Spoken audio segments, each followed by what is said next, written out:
The man merely pressed a button, and the heavily guarded bank vault door opened instantly. The bank manager beside him was stunned, but that wasn't even the shocking part. Oh wow, look at that. Centcom 584M. Good model. Except one weakness. Let me guess. RF scanner? Nah, good old-fashioned paperclip. The next second, a senior bank executive spotted them.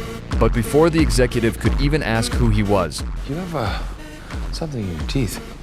There's a very unhappy client asking for your upfront. when they reached the next checkpoint, the man casually pulled out the executive's access card. In just that brief moment of meeting him, he had stolen the card without anyone noticing. But this man wasn't a thief. He was the owner of a security firm. He came here to help upgrade the bank vault's security system.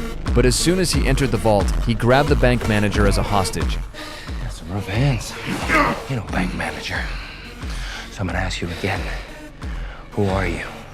But the fake bank manager simply smiled and took out a phone. On the screen was a photo of the man's wife. Clearly, she had been captured and was being used to threaten him. Deposit box 411. Make it quick.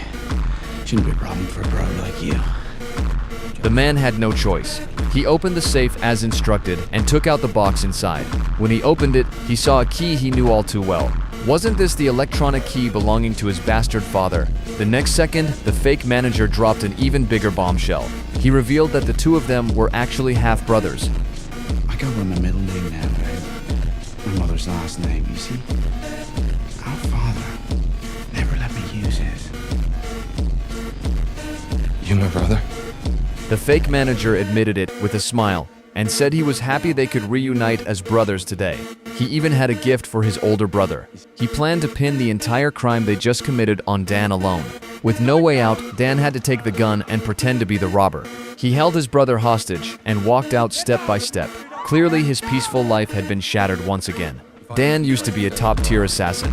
For various reasons, he had lived under a false identity for 18 years.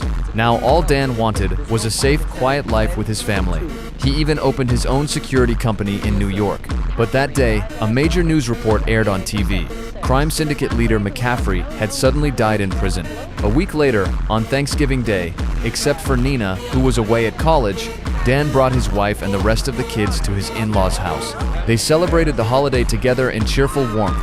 But from his wife, he learned that their daughter didn't plan to return home for Christmas. This was hard for family-oriented Dan to accept. After thinking for a long while, Dan suddenly had an idea. If their daughter wouldn't come home, then they could simply go to her for the holidays.